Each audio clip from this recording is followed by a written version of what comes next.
This is... He started the recording? Okay, that's what I was going to double check. I was like, please say you started it.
Good evening.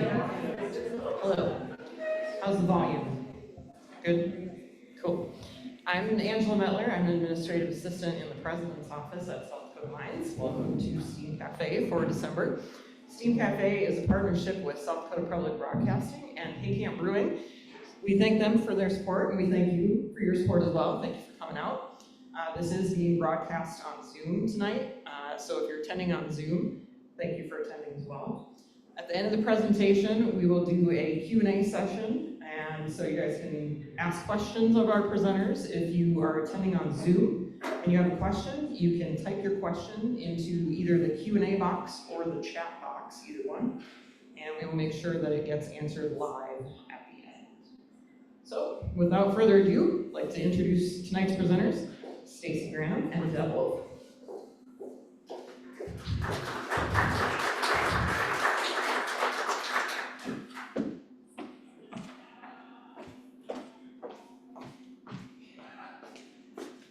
Well, good evening, everyone. I'm Deb Wolf. I am the Director for Outreach and Culture at the Sanford Underground Research Facility, and we are really grateful to have the opportunity to talk with you this evening. And I am Stacie Granum, and I'm part of the Institute for Underground Science at SURF, and I'm the program manager there, so good to meet you all. And I'm going to go ahead and get started, and let's see if I can use the clicker. Yep. I thought it was. No, that's okay. Let's double check. How about now? Is that on now? Oh, so I don't really know the difference between on and off. All right.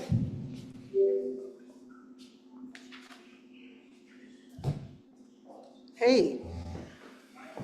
So let's go ahead, and I'm going to start with, I was a high school science teacher for a long time.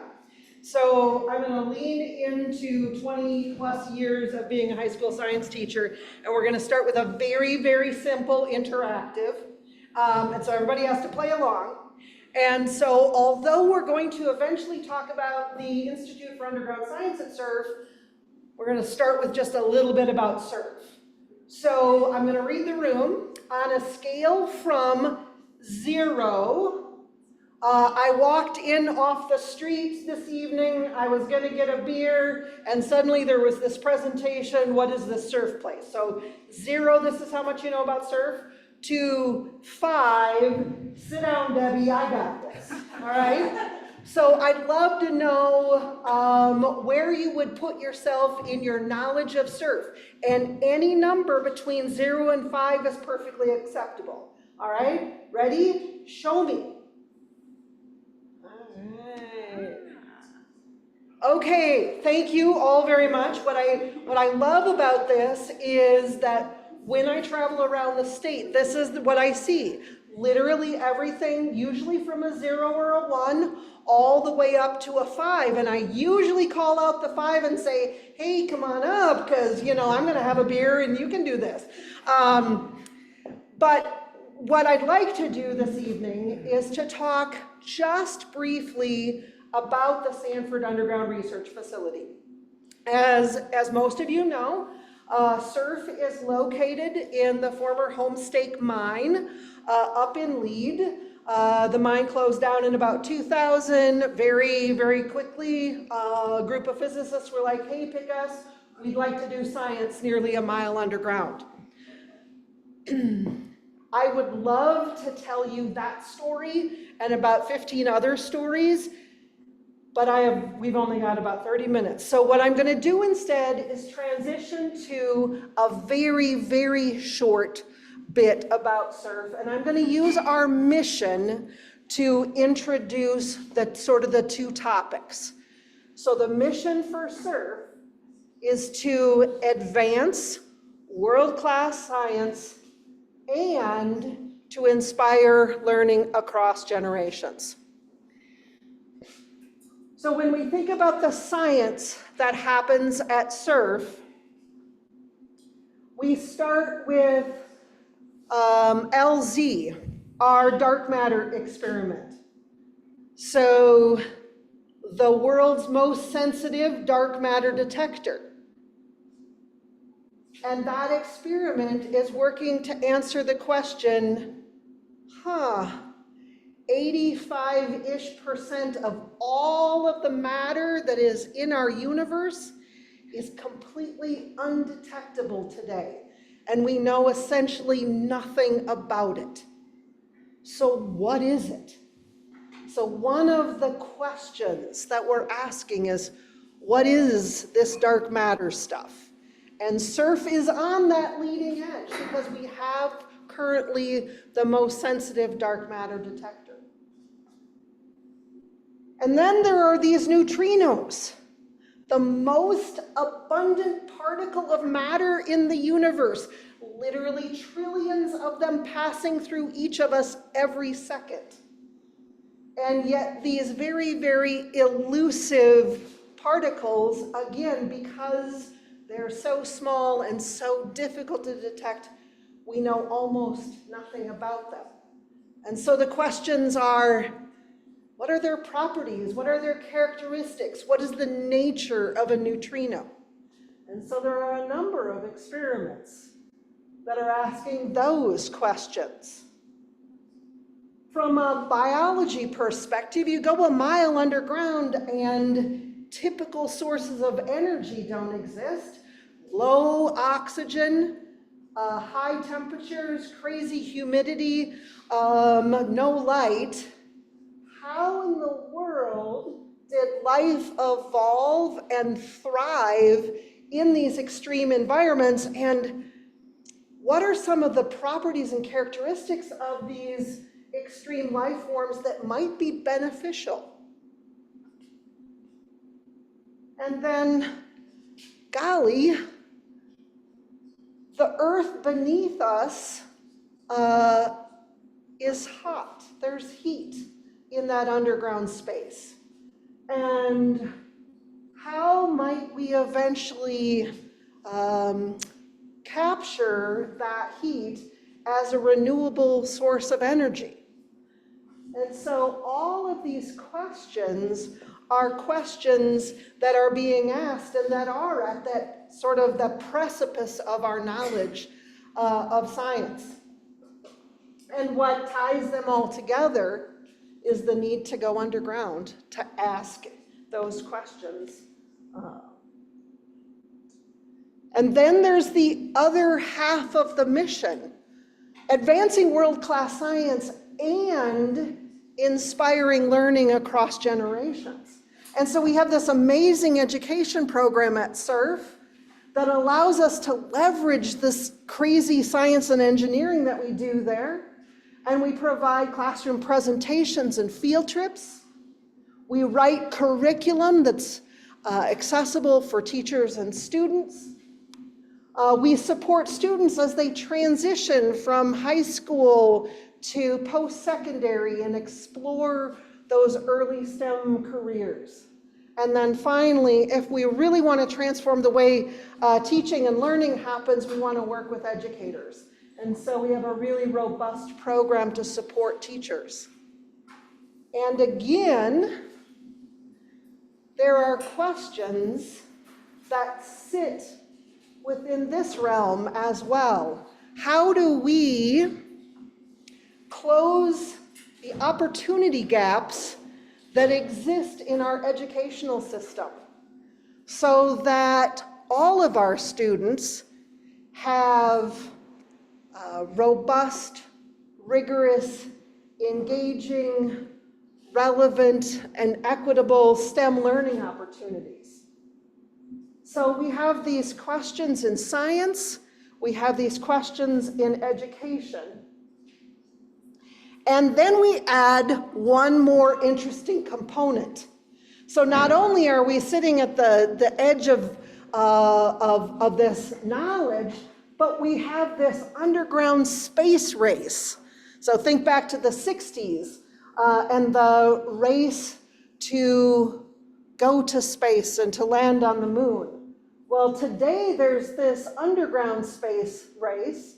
There are underground labs around the world that also want to be the first to detect dark matter and to understand the nature of neutrinos.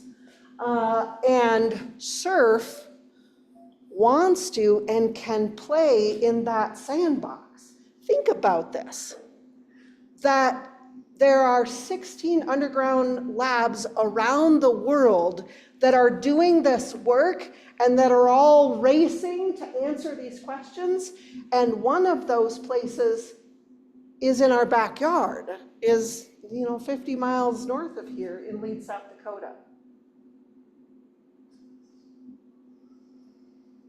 Part of that space race is Dune, right? That part of that underground space race is Dune.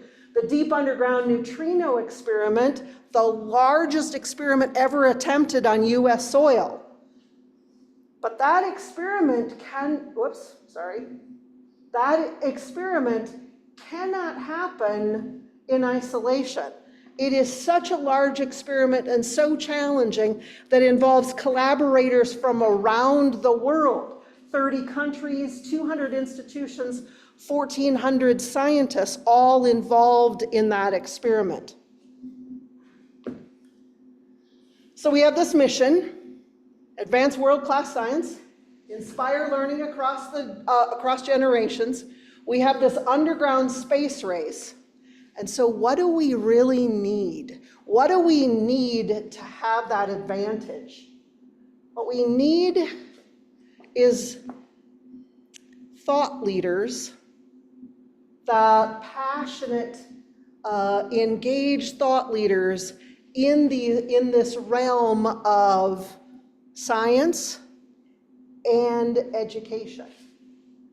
And so our approach for bringing together a community of diverse thinking, diverse thought leaders is the Institute for Underground Science at SURF. And now Stacie is going to share with us what that is. All right. You could have fixed it before. Okay, and so that brings us to the Institute, and like Deb was saying, this diversity of thought is so important in building this intellectual community. And what the Institute is about, it's about that community. So it's connecting people, it's creating these opportunities to bring people together, to share their knowledge, collaborate. Deb mentioned the Dune collaboration. I mean, that, all those 1,500 people, I think it was, 30 different countries. I mean, continuing this community is part of why the Institute exists. And so with the Institute, the vision is creating a dynamic intersection of knowledge, people, and place, dedicated to building an unparalleled intellectual community and serving as a world-leading collaboration center for underground science and technology. So there's other institutes all over the world, right? But there isn't one like this, really focused on the underground science and building this strong community. So why is this community so important? There's different reasons, but the three that I think are most important, that I think really identify the Institute's value, is it encourages collaboration and interdisciplinary work. And so Deb talked about the science that's happening underground, all of the scientists and educators that are collaborating already. So how can we bring them together? And how can we also create workshops and conferences and discussion groups that can talk about their work, but intersects different disciplines? We've researchers and educators, students with mentors, and how do we continue these connections to carry the science forward and support that in the future? And then a strong intellectual community attracts and retains talent. It's like a magnet for talent, and we need to continue generation after generation supporting this science. Everybody wants to be involved in something that really values learning and mentorship and collaboration, and the Institute is really trying to do that on a global scale. And then strengthen support. A strong intellectual community will strengthen that support that's needed, not only for the science community, but out there in the general public, and the funding support, and all those things. It's creating all these ambassadors that are connected in some way and staying in communication in some way so that we can constantly support the science. So I have a short video I want to show you. It's about 2 minutes, but I think it does a really good job of showing you what the Institute is about, what the purpose is. So we'll play that real quick here. And then. The Institute for Underground Science at SURF will unite the global underground science community to inspire discovery. The Institute, located in the Black Hills of South Dakota, will be home for thought leaders in underground science and help build intellectual community. It will empower those working at the cutting edge of human knowledge and understanding. The Institute will provide a space for global collaboration across a wide range of fields, from leading theoretical physics to biology to geology and other scientific disciplines. The Institute for Underground Science at SURF will be unique in the world. It will bring hundreds of leading researchers to the Black Hills for short and long-term programs, with additional housing, offices, and facilities on site at SURF. This will extend the $2 billion impact SURF already has in this decade on the local and state economy. South Dakota can be a leader in this space by helping shape research happening around the world, bringing together scientists from institutions across the nation and around the globe. The Institute for Underground Science at SURF will also serve to inspire young people to pursue careers in STEM. Join us in building a one-of-a-kind institute that will shape the future of underground science and education for generations to come.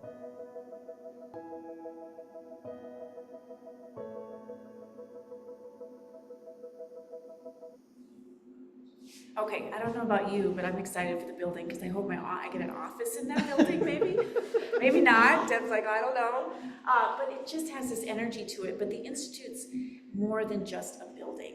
That's a part of it. That's a space that we can bring people together. We can intentionally create these different areas for them to interact. But really, the Institute is right now about the programming, and it launched almost a year ago today.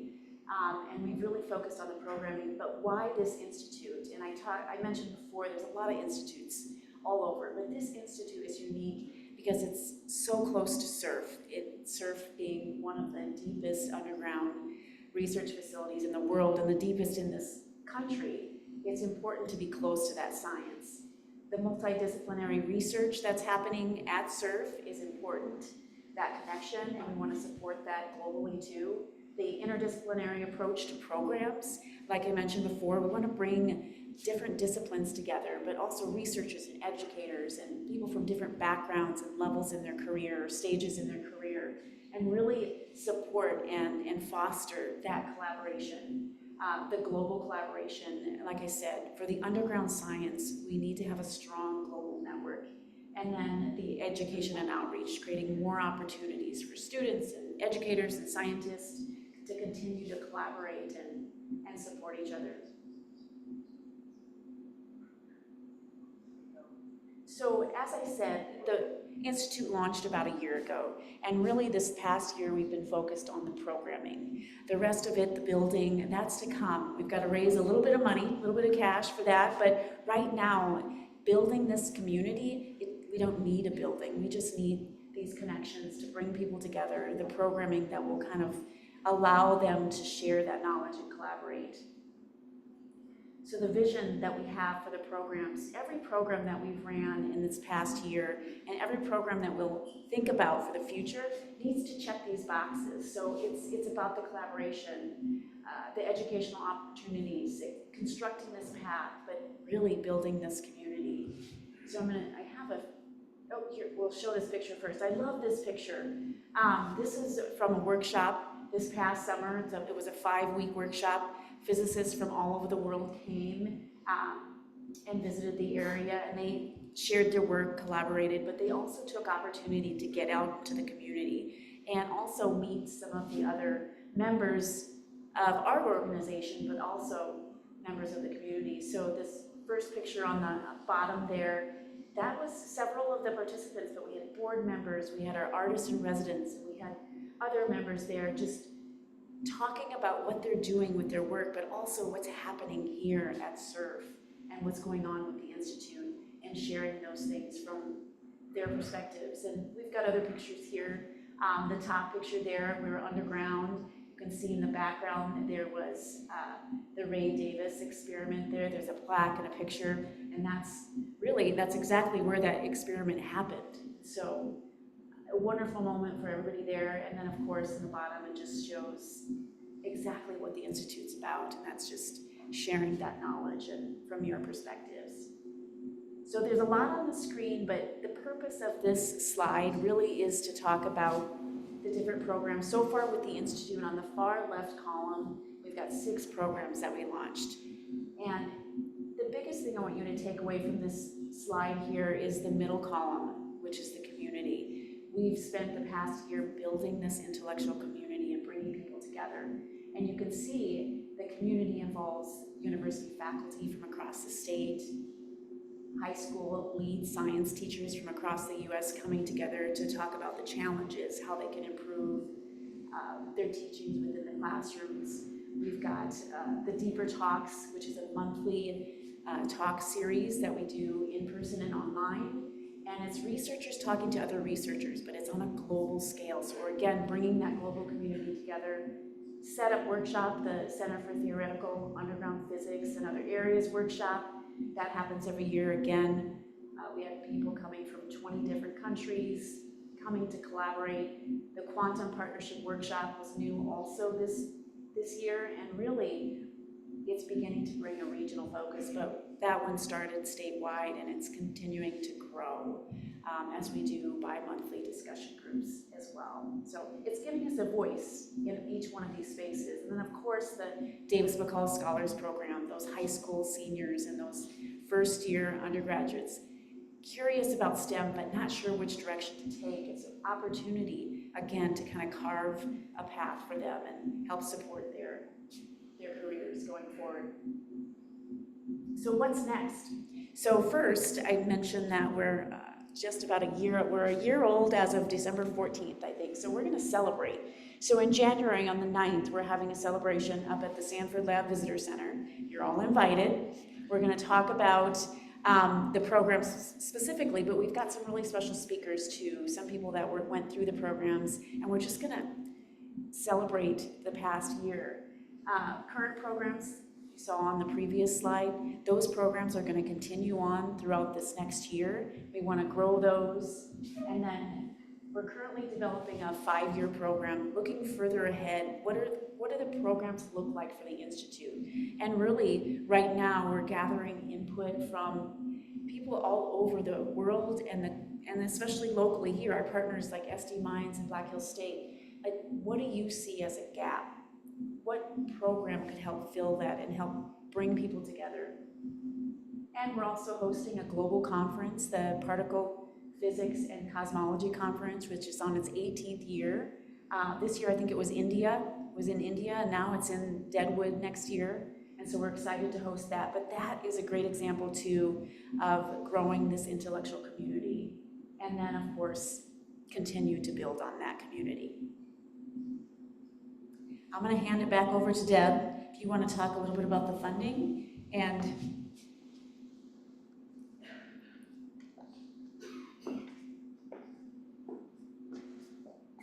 So every program like this requires funding. We at SURF are funded federally, federal dollars. The federal dollars support the infrastructure that is needed to move people and stuff a mile underground to host those world-leading experiments. We have all of our education programs. They are also funded with those federal dollars, and yet we want to do more. Every day our education team gets requests for additional support that we cannot meet. We recognize that the educators in our state and regionally, they want additional professional development.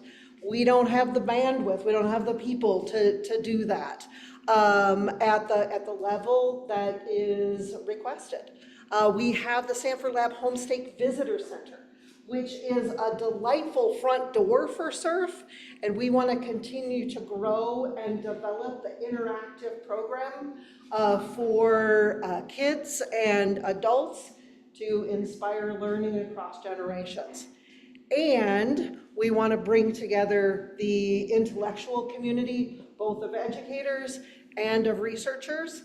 That is not something that is under the purview of Department of Energy. And yet it is of, as I mentioned earlier, it is what will allow us to really continue to lead in that underground space race. And so we stood up a foundation. We are working to raise money. That money supports our Davis McCall Scholars. It supports the Sanford Lab Homestake Visitor Center. It supports Neutrino Day, and it will work to support the Institute and the programming. Probably one of the most local and powerful programs associated with the Institute for Underground Science is that Higher Ed Connections workshop that brought university faculty from all over South Dakota, border regions and private universities, to come together to talk both about science, engineering, and STEM education in our state. And that was coordinated and funded through the Institute. And so we will continue to raise money for programming and for a really cool, pretty building. And apparently Stacie's office. Yes, I like the corner office. All right. Okay, well, and I think that's all we have. I mean, we want to open it up for questions or at this point about the Institute or SURF. Yeah, and one of the things I said at the beginning was that we didn't have, we weren't talking specifically about SURF, but we would love to answer questions about SURF, about the Institute, and anything else that you would like to know. Yeah. Yes. SURF's got some internships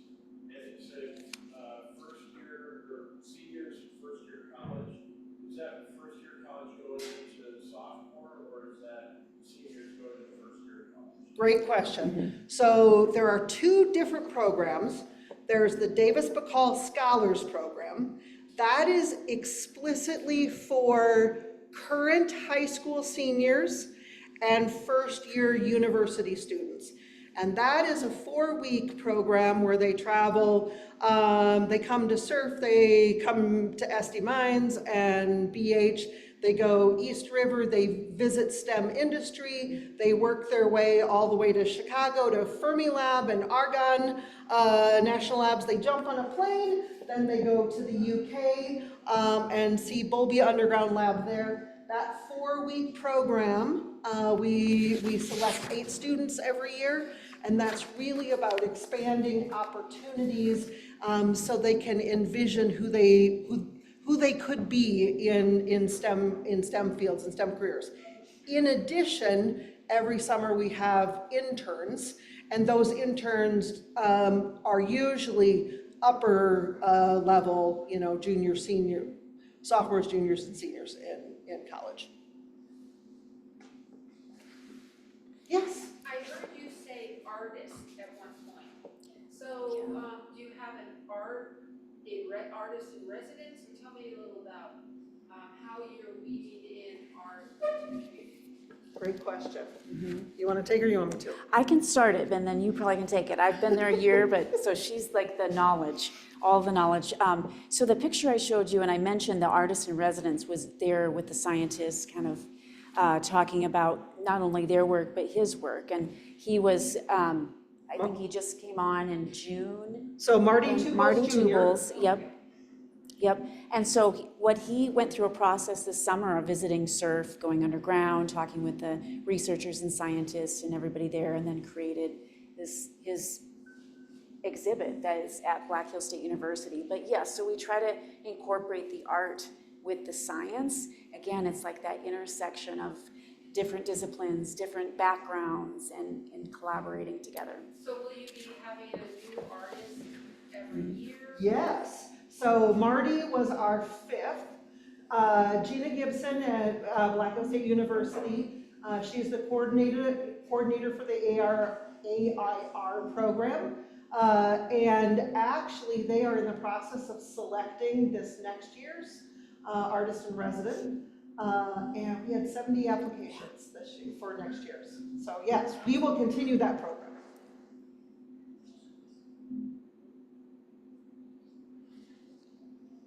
Yes. I've been just thinking about the challenges you have in terms of thinking about the corollary of NASA's space program. Yeah. So somehow NASA was able to persuade a vast number of public that place science was a place to do science, space was a place to do science. All kinds of little people on the other.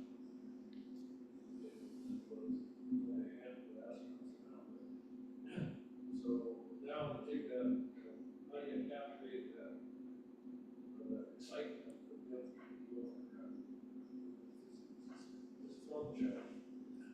So when I came to Surf, I came as the education director.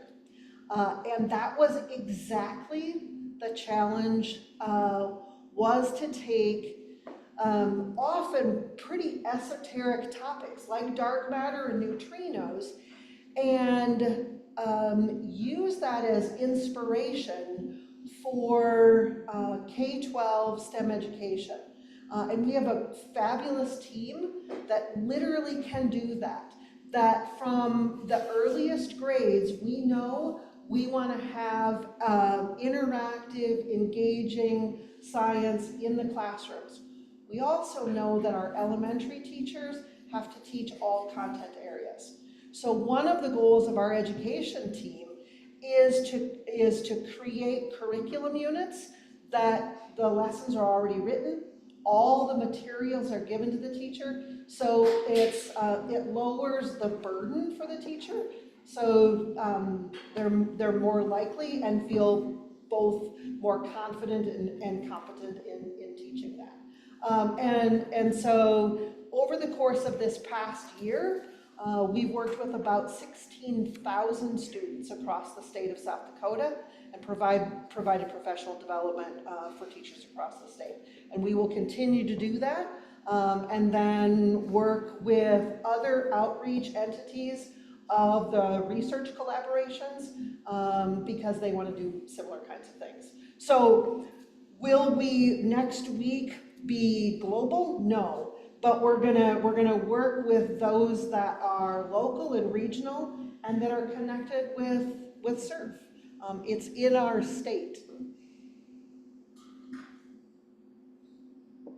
Yes, hi. You had mentioned 18 labs around the world and the importance of collaboration, but there is competition because of the quote space race.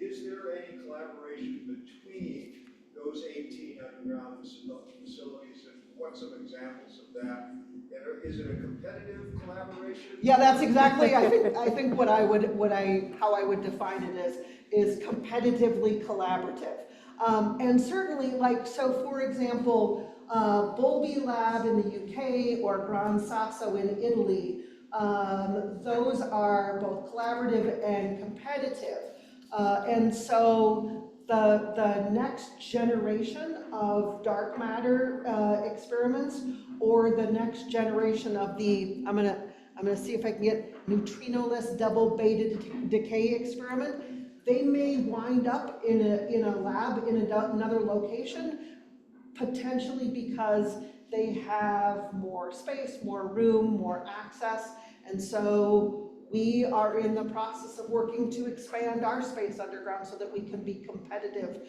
both and simultaneously collaborative. And Dune would be a really great example of an experiment that takes a global community, and yet many of those people that are on that collaboration are on other neutrino collaborations as well. One more question. Yes. Funding is always an issue. I know the federal government provides a big portion. How about the state of South Dakota? And in fact, the governor's recent budget proposal called for a $10 million reduction at the regents level, plus other reductions across the board. Do the people in the legislature really know what you do? So we have a really fantastic relationship there, and Mike Headley, our executive director, every single year goes to the legislature and presents and answers questions and works and networks. A big reason that SURF exists is because of former governor and current Senator Mike Rounds. And so we know that both those state and federal relationships are important. And my role as outreach director, we want to tell the story. And one of the things that we really want people to know is that SURF, even though sometimes we say things like dark matter and neutrinos, it's accessible to everyone. Like, we want everybody in our state to be excited because the science is cool and amazing, we support kids, and there's positive economic impact.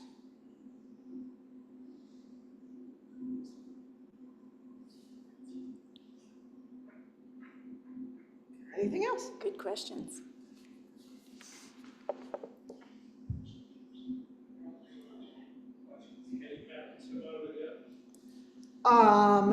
There is one Mike Ray, help me out, that's in the works related to SD mines. Yes, carbon sequestration. And when I mentioned the extremophiles, the biology, some critters that are able to catalyze a faster rate of grabbing CO2 and turning it into carbonates.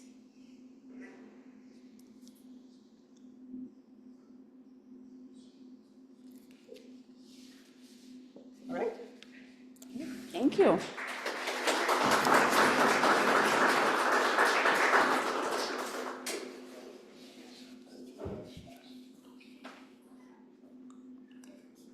Just wanted to say thank you again for coming.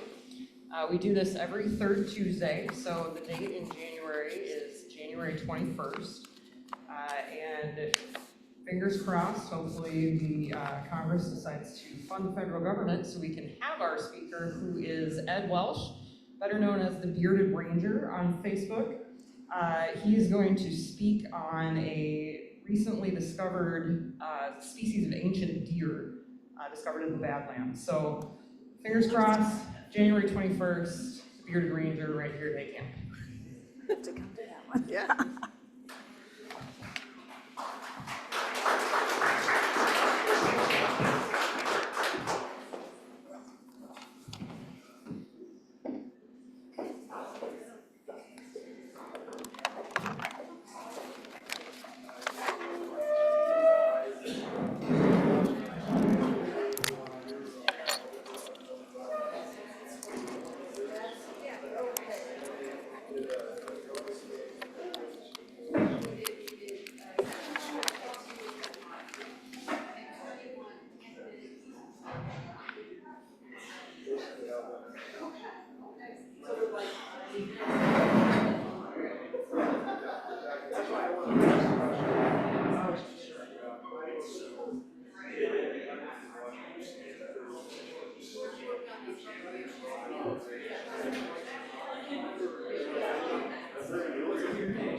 Everybody wants to part of this.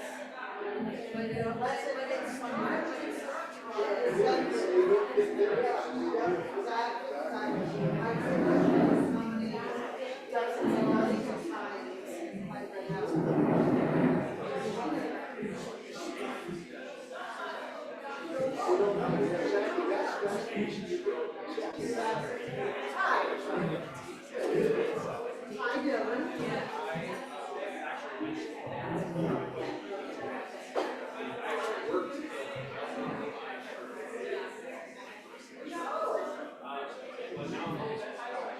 You're